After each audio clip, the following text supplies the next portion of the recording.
Welcome to the weekly update, where we go in depth in a particular topic. Joining me today for this week's podcast is Senior Workplace Relations Consultant Maria Kopilas. Welcome, Maria. Hi, Daniel. So, Maria, you've done this before. I'm going to show you a picture up on screen and you're going to guess what this week's podcast is.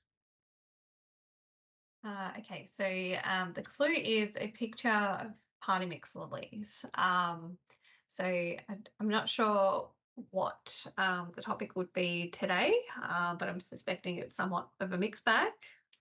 It's a good pickup. So unlike the party mix lollies, which only last a hot minute in the VHIA office, and it's a big nod to our friends Yvonne and Maddie White in particular in the VHIA office, who do love a good party mix bag of lollies on a Wednesday afternoon.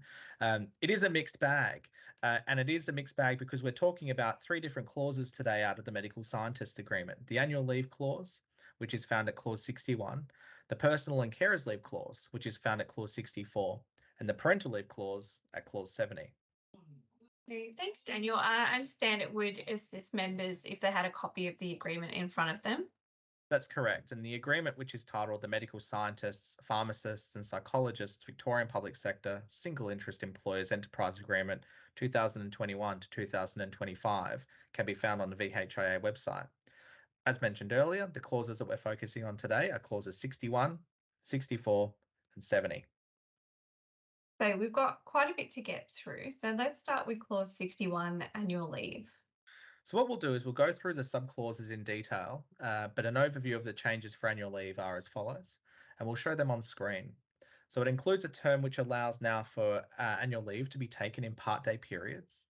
Secondly, that annual leave shall not be unreasonably refused, and that minor changes to language around excessive leave and payment on termination. And finally, some minor redrafting to amend capitalisation.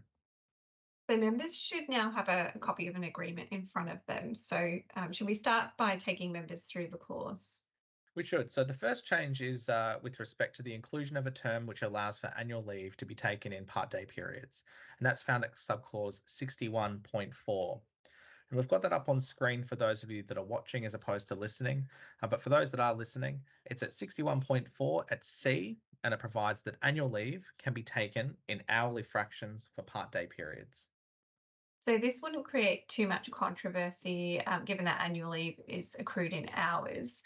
It may suit employers to have employees, particularly those with large balances, to take annual leave on part days or for smaller fractions. Look, I agree. And it allows flexibility for employees, which is important. For example, if they have ad hoc responsibilities that fall outside other types of traditional leave. So the next change provides that annual leave shall not be unreasonably refused. That's correct. And this is found at subclause 61.4, and we provided that again on screen. And it's at subclause B, and it provides that annual leave shall be taken at a time determined by mutual agreement between the employer and the employee. The employer must not unreasonably refuse to agree to a request by the employee to take paid annual leave, including requests for single-day absences. So naturally, we'd anticipate that annual leave applications are dealt with without many issues, but there may be appropriate circumstances where an application for annual leave is refused. That's correct, and it may be due to the leave occurring during a peak period, such as Christmas or New Year's, or whereby granting the leave would create staffing or service delivery challenges. And these are dealt with on a case-by-case basis. That's right, and what we would say, sorry, is that it's not best practice to unilaterally refuse annual leave requests simply because it, for example, falls within a peak period.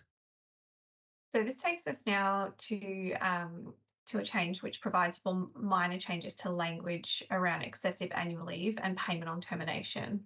So what we might do is we might start with the minor changes that deal with the changes related to payment on termination, and these exist at subclause 61.7, and it's shown on screen.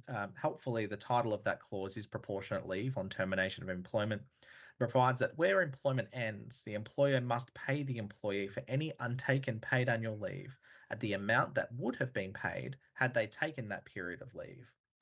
So that clause has been simplified to provide that rather than the previous agreement, which required a calculation of 1/12 of their ordinary pay if they terminated with less than 12 months of service, the employee gets paid regardless of their length of service, any annual leave owing as if it was taken at the time of termination.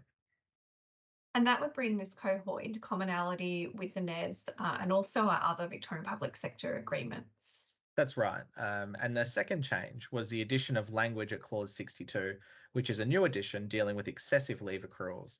Now, members would have seen these clauses before, so we won't go into great detail. But in short, at Clause 62.1, it sets out that an employee has an excessive leave accrual if the employee has accrued more than 10 weeks paid annual leave or 12 weeks paid annual leave for shift workers. And the clause also sets out the limits on a direction by an employer. Correct, and that found at subclause 62.2. And it provides, and we've set that out on screen, at 62.2a, it sets out that an employer may direct the employee in writing to take one or more periods of paid annual leave. It continues at b, and this is around those limits, that the employee cannot be directed to reduce the annual leave to less than 8 weeks, that the employer cannot require an employee to take any period of paid annual leave of less than 1 week, that the employer cannot require the employee to take a period of paid annual leave beginning less than 8 weeks or more than 12 months after the direction is given, and that the direction must not be inconsistent with any leave arrangement agreed by the employer and the employee. So I understand that the excess annual leave clause is consistent with the Health Professionals and Support Services Award. It is, and we've utilised modern awards as a base for many excess annual leave clauses during this round of bargaining. So this now takes us to the second part of the podcast, which is to do with the changes to personal and carers leave, which can be found at clause 64. Yes, and the changes for personal and carers leave involve amendments to clarifying that an employee's paid entitlement accrues progressively over a year of service and accumulates from year to year. And secondly, a year of service definition inserted to recognise prior service for the purpose of determining the personal leave accrual. So the first change, clarifying that an employee's paid entitlement accrues progressively over a year of service and accumulates from year to year, is provided at subclause 64.3b and is on screen. So what that says is that a full-time employee is entitled to the following amounts of paid personal carers leave, which accrues progressively and accumulates from year to year. And the insertion of a year of service definition to recognise prior service for the purposes of determining the personal leave accrual is found within the same subclause. That's set out at the bottom end of that subclause in B, that in this clause 64.3, years of service includes recognised prior service for the purpose of determining an employee's rate of personal carers leave accrual. And both of those changes introduce terms that existed elsewhere, including the NES. That's correct. And the third and final part of the podcast deals with the changes to parental leave, which involved amendments to align with other agreements within the Victorian public health sector. We've included those on screen. So that included minor changes to language to remove gender-specific references regarding maternity and paternity leave. We've also made references now to primary carer and secondary carer. We increased the paid component of primary carers leave from 10 weeks to 14 weeks and secondary carers leave from 1 week to 2 weeks.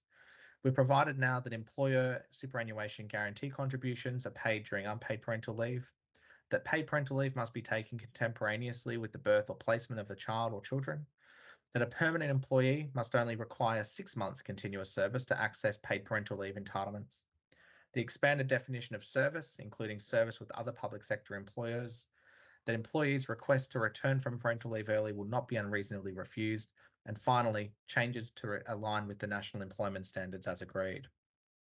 And all of those changes are identical to like changes within other agreements. That's correct. So there were no changes within the parental leave component that haven't already been brought to the attention of health services through the implementation of other agreements, including a number of our other podcasts. So Maria, thank you so much for joining me today for this week's podcast, for taking us through the medical scientist agreements, annual leave, personal leave, and parental leave clauses. Thank you, Daniel. VHIA.com.